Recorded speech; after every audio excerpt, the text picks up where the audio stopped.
Mrs. Perkins won the prize, but I got in the biggest pickle at the county fair.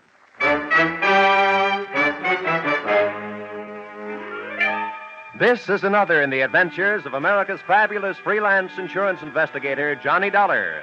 At insurance investigation, Johnny Dollar is only an expert. At making out his expense account, he is an absolute genius.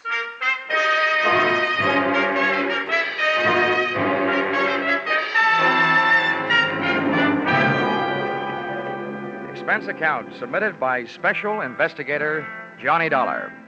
To Home Office, Corinthian Liability and Bonding Company, Terminal Building, Hartford, Connecticut. The following is an accounting of my expenditures during my assignment as bodyguard to Grand Blue Ribbon Champion, Spotted Poland China Hog, Rosie Barron of Iowa. Or how you cast my pearls of wisdom before swine. Or out of the fire into the frying pan. Expense account, item 1. $76.80. Train and bus fare, Hartford, to the town of Carver, county seat of Carver County, Iowa. Expense account, item 2. $2.50. 1 Coke, 3 handkerchiefs, a bottle of salt tablets, and sunglasses, with which to combat the Corn Belt heat. Item 3, 6 bits, jitney ride to the Carver County Fairgrounds.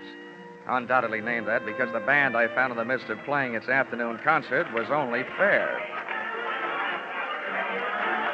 Hey, friend. How's that? I'm looking for a pig named Rosie Barron of Iowa. Tell me where I'll find his cage. Cage? They don't keep Rollo in no cage. Rollo? Who's he? Well, that's short for Rosie Barron of Iowa. Oh, yeah. Any fool would know that. Uh-huh. Can you tell me where he is? See that building over there, the livestock building? Yeah. You'll find Rollo in the swine wing. Swine wing? Well, that conjures up a dainty picture. A flying pig. Afraid Rollo won't ever do much flying. Weighs 980. Oh, well, thanks a lot. Neighbor. Yeah? Why don't you try slipping out of that there coat? You won't find it near as sweaty. Oh, yeah. Thanks, Hiram. Oh, he didn't even wait to be my best friend. Hey! Wait, I'll come with you, neighbor.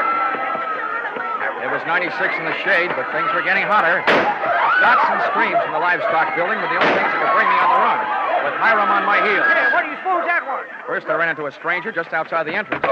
Get out of the way. Let me out of here. There's loose in there. Then I ran in through the door. Somebody do something. Don't just stand there. Where's the sheriff? Hey, Hiram, what happened? Well, didn't you see? Didn't you hear? That there woman's Mrs. Tiller. Somebody must have stole her diamond brooch. Oh, good. I was afraid somebody might have put the snatch on Rollo. Her husband owns Rollo. They must have been taking her pictures of Mrs. Tiller in the middle of a crowd. And when they had her smiling real pretty, them flash bulbs went off, and then somebody must have reached around from behind her, yanked the brooch, and started shooting a gun in there. That's a tried and true method of busting up a crowd to help make a getaway. You think anybody saw who did it? Couldn't. Those flashes would have had them blind as bats for a minute. Oh, there's the sheriff. What's his name? Why, that's Harry Blewett. Harry Blewett? Yeah. Sounds like a slogan from the Republican campaign. Hey, here, you. Wait a minute, let go. When everybody around here's trying to get my coat off. Come on, Sheriff. Loose the haberdasher. All right, now, never mind the fancy talk, young fella. I saw something pass between you and one of the thieves just outside the door. Oh, you're out of your mind. That guy bumped into me. He came crashing out of here, and I happened to be in the way. I'll bet you happened to be in the way, accidentally on purpose. Now, that's an early American comeback. But that's the way it was. Now, look, I won't ask you for a search warrant, Sheriff. You think I got the brooch on me? Start looking. All right, I will. All right. Yeah, now, in that pocket, cigarettes and a lighter. I see 'em. You see? Yeah. And in that pocket, handkerchiefs and salt tablets. Salt tablets? Mm-hmm. Now, why don't you look in my inside coat pocket? And there you'll find my wallet and identification. I was coming to that.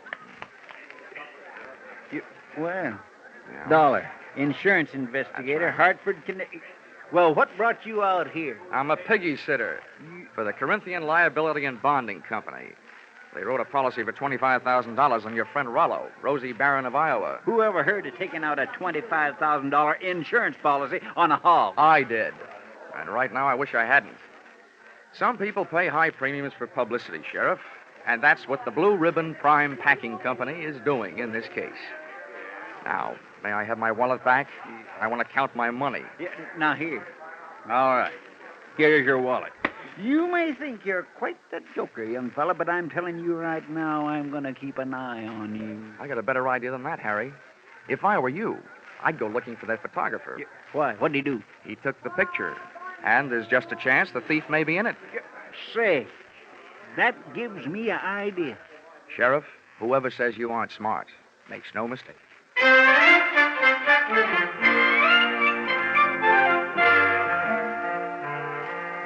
Rollo, the prize porker, wasn't hard to find. First, I followed a few signs. Then it was a matter of closing in on a contented series of juicy, slurping grunts that came blurping up out of a succulent mound of Louisiana yams. Rollo was all fat and a yard wide. His table manners weren't much. He didn't look very smart, but he sure looked healthy. 980 pounds on the hoof. A fine figure of a pig. Pardon me, miss. Could you tell me who's in charge around here? Well, just for the moment, I am. Well, I'm trying to find a Mr. Worthington Tiller, who I take it owns this monster. Monster? What? Well, what's the matter? Have I said something wrong? You certainly have. And you've also said it to the wrong person. In case you don't know it, my name is Alva Anderson. Oh, my name is Johnny Dollar. How do you do? What's all this got to do with Rollo? Nothing. I just raised Rosie Barron of Iowa from a suckling, that's all. Kind of got away from you, didn't it? I'm sorry, Miss Anderson. I apologize. To you, too, Rollo.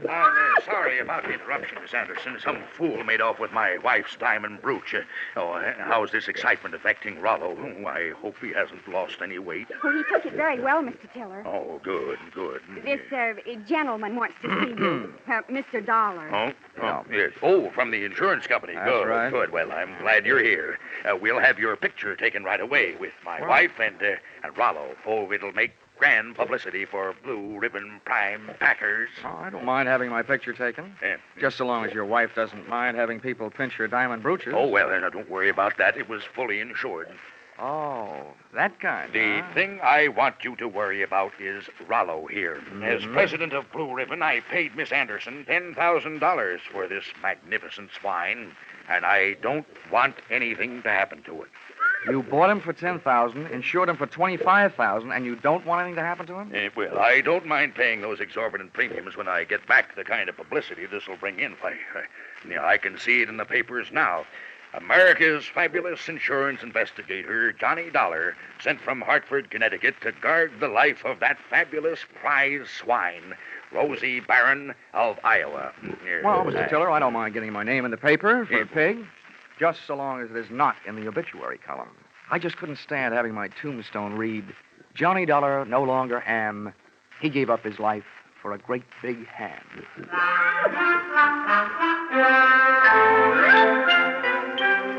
My tombstone tagline was over the head of Mr. Tiller, but it went over right nicely with Alva Anderson, who paid off with a smile. I parlayed that into a conversation to help me pass the time while guarding Rollo, the poor man's blue boy. By the time it was over, Alva knew a lot about me, and I knew a lot about pigs.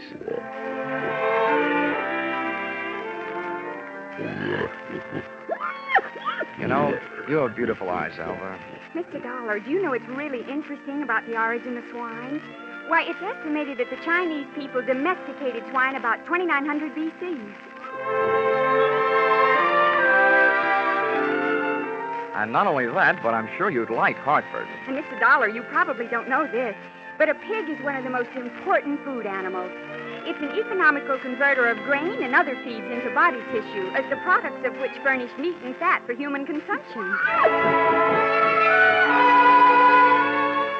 Alva, darling, I'll only be in town for a little while. And not only that, but people who say that pigs are dirty don't know what they're talking about. Why, sanitation is essential to good health, rapid growth and development, and profitable production. Oh, Rollo, what have you got that I haven't got?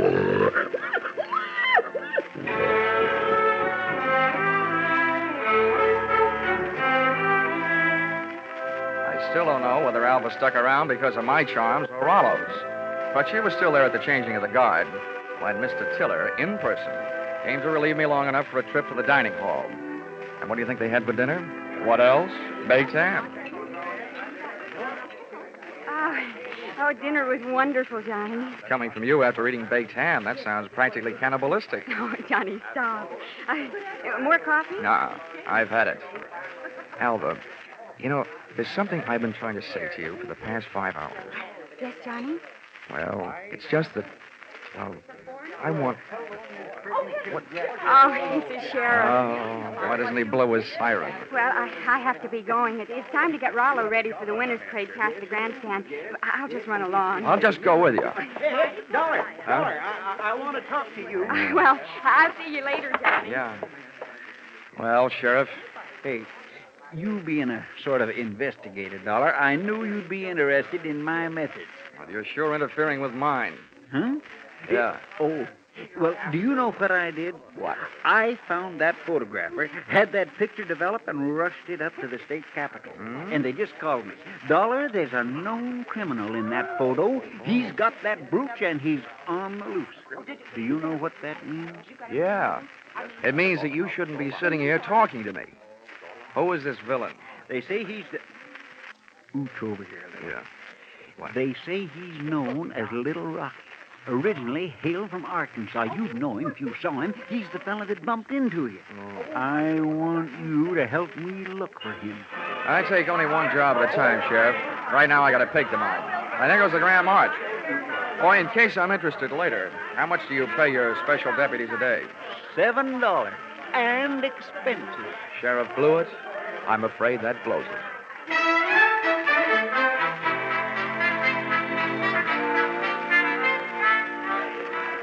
The Carver County Pickle and Pie winners were lining up to lead the Grand March.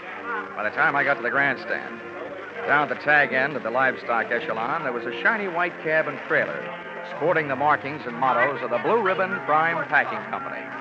And high upon it, perched on a platform and surrounded by a sturdy iron railing, stood that champion, the pride of the pork set, Rollo, Rosie Barron of Iowa.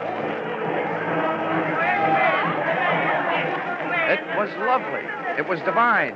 I had a feeling that swelled my heart with pride. Here they were, products of the American home and the American soil.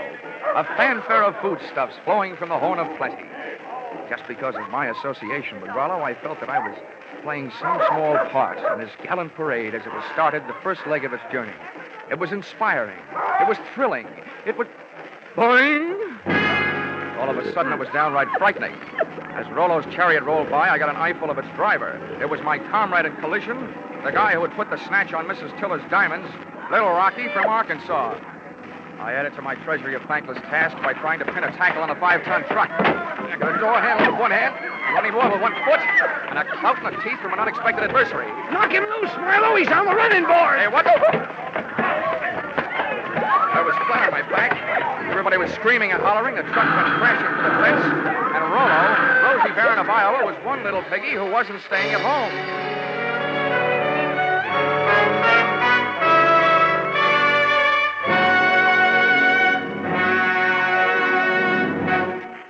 In just a moment, the second act of Johnny Dollar. But first, taking in the action from Johnny Dollar, are you? All right, that's good, because staying with CBS is the way you'll head straight for the big return from vacation 8 days from now, Monday the 29th, of Lux Radio Theater and all the other big Monday night CBS favorites. And by staying with CBS, you'll find more action later tonight with Bill Grant of Call the Police and with Sam Spade, who'll be heard from on most of these same CBS stations. Now, with our star, Charles Russell, we return to the second act of yours truly, Johnny Dollar.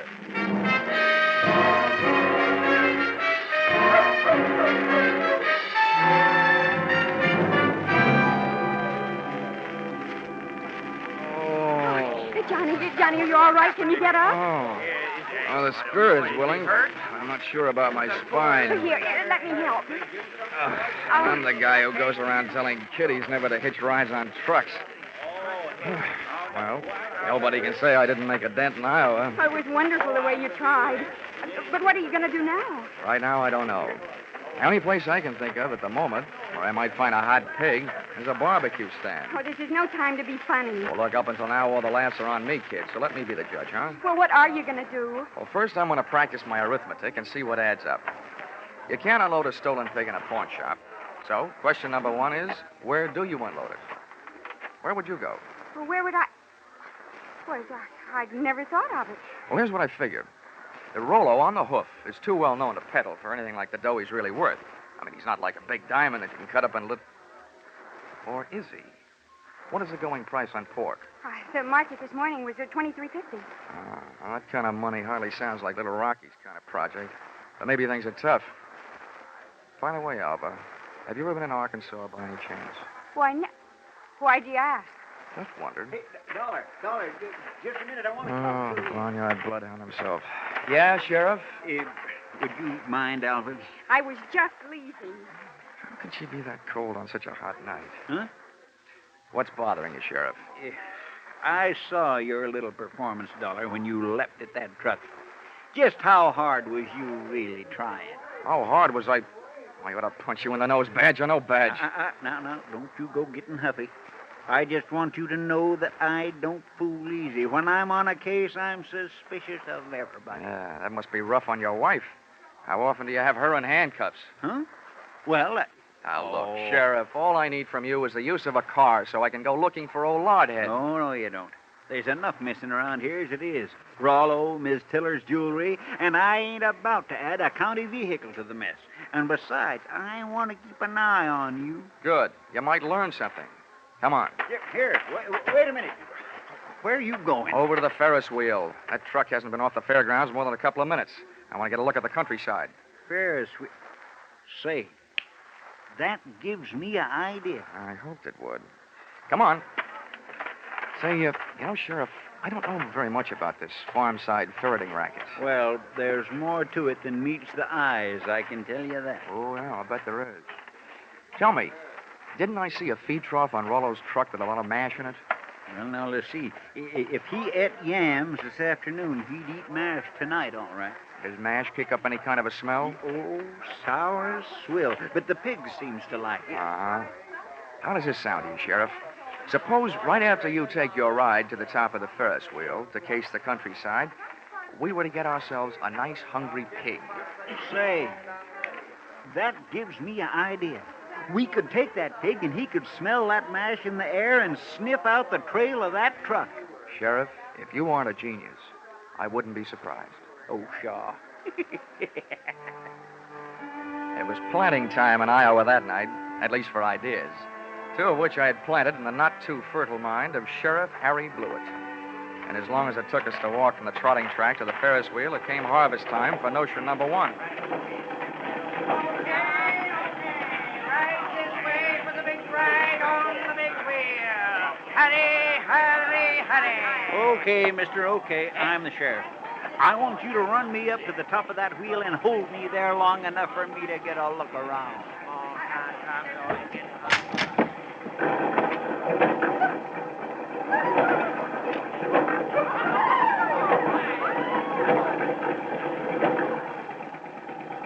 When the wheel came to a stop with Harry Blewett sitting in his little cage at the top, I pulled a low trick on a high sheriff. I bought a pink lemonade from the juice stand next to the Ferris wheel, walked over to the motor that rolled the big heap, unscrewed the cap on the gas tank, and gave it a big, long drink.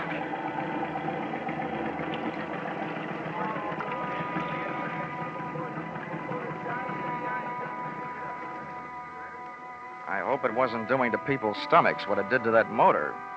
You might well remember this harmless little deceit the next time you have occasion to get rid of a sheriff.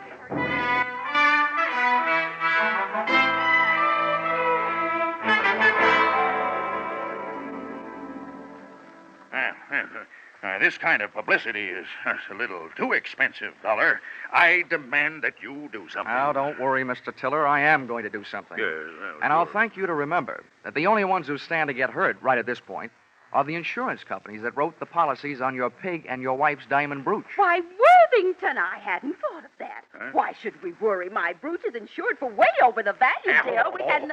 Hortense, You keep flapping that loud tongue of yours, and the first thing you know, they'll be accusing us. Why, they wouldn't dare. Oh, yes, we would, Mrs. Tiller. But we're just not the A type. $15,000 profit on a pig and whatever else you could make on your jewelry might make anybody the type, Mrs. Tiller. I beg your Now, pardon. see here, Dollar. I've had just about enough of your slanderous implications. I have a few thoughts you might profit by. Go ahead, Worthington. I'm always interested in profit, Tiller. My father had the same thing happen to him back in 1902. That's right. Remember, dear? Yes. In Nebraska. He bought a prize pig at a fancy price. And then the scoundrel that sold it to him turned around and stole it back. Here, see? What do you think of that? Would this be a suggestion that we throw the young lady who sold your pig to you in the pokey on the strength of something that happened 37 years ago? Well, That's for you to decide, Dollar. Right. Just don't say I didn't warn you. Uh-huh, I see. Yeah. If you don't have an orchid to pin on a young lady, try suspicion.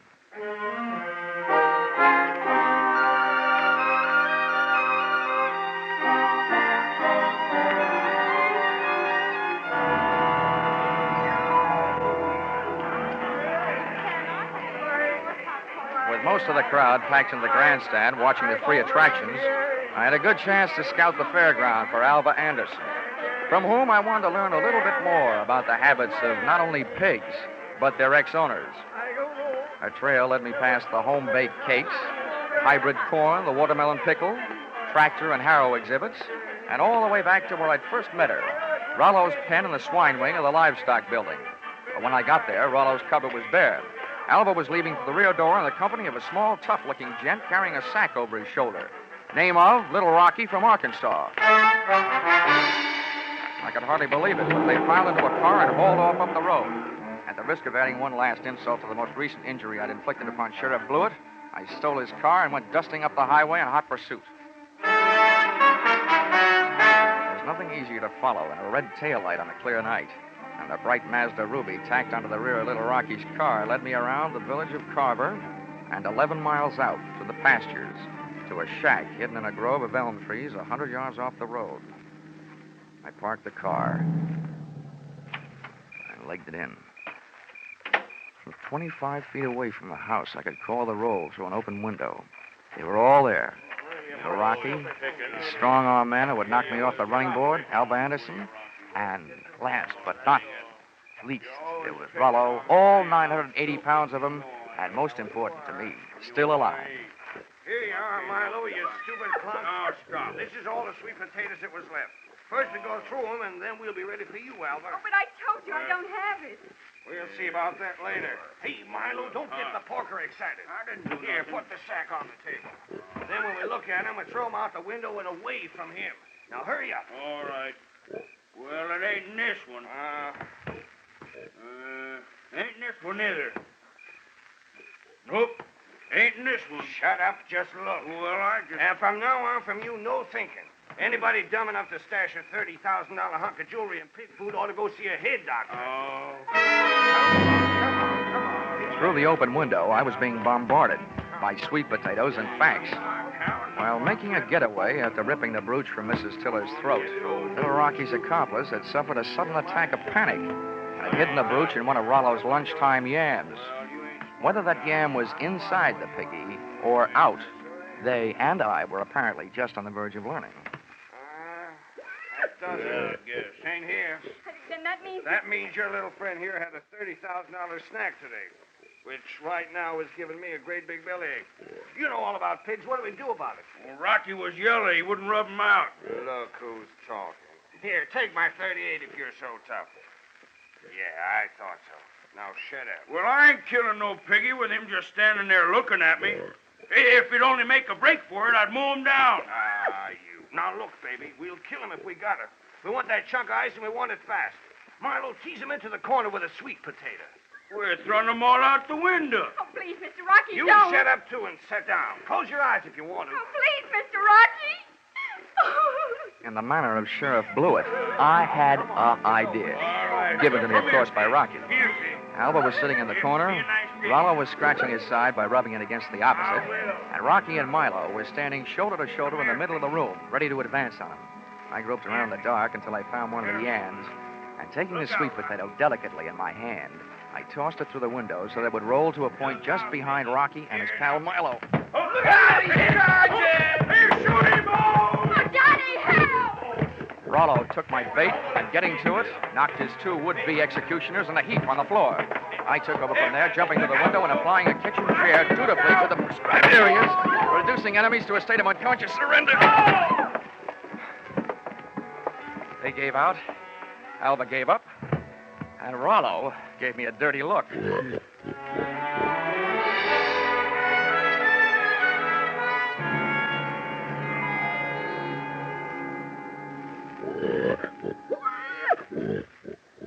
Well, Mr. Tiller, here he is, safe and sound, good as new, fat and sassy. Well, good. Congratulations. And not only that, but in him someplace, he not only has a good fighting heart, but also that diamond brooch of your wife's. Oh, yes, very interesting. It's very interesting. Well, I'd better go charter a plane. Rollo is due in Kansas City at noon tomorrow. Oh, but it might upset him, Mr. Tiller. Rosie Barron of Iowa's never flown before. He might lose weight. Yeah, what's the big hurry to get him to Kansas City? Is he booked for a personal appearance? Oh, no. No, hardly that. He's due to be slaughtered at a special ceremony. All the plans are made. Oh, I wouldn't want to disappoint my boys. They've been looking forward to this. Oh. How do you like that? Why, it's almost murder. Poor Rollo. Oh, Johnny. Come on, let's get out of here, Alva. Gosh, who would have ever thought I, Johnny Dollar, would ever gotten so attached to a pig?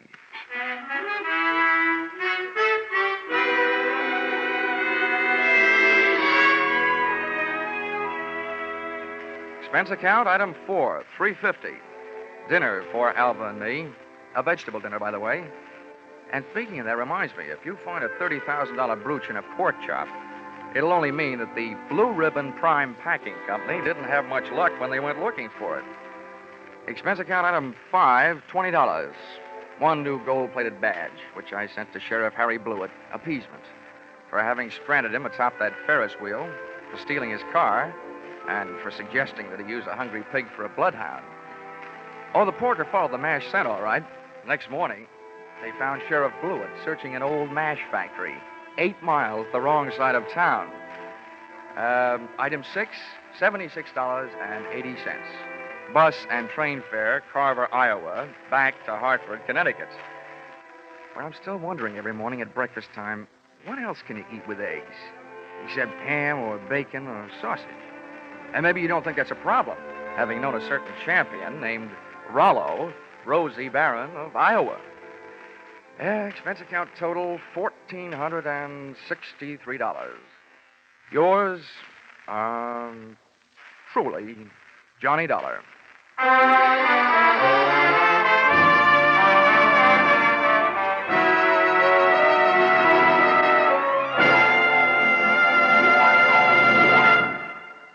Yours truly, Johnny Dollar, is produced and directed by Norman MacDonald and stars Charles Russell with script by Paul Dudley and Gil Dowd. Featured in the cast were Parley Bear, Sammy Hill, and John Daner, with Junius Matthews, Ann Morrison, Jack Crucian, and Paul Dubov. Pinto Colvig was Rollo. The special music is written and conducted by Leith Stevens.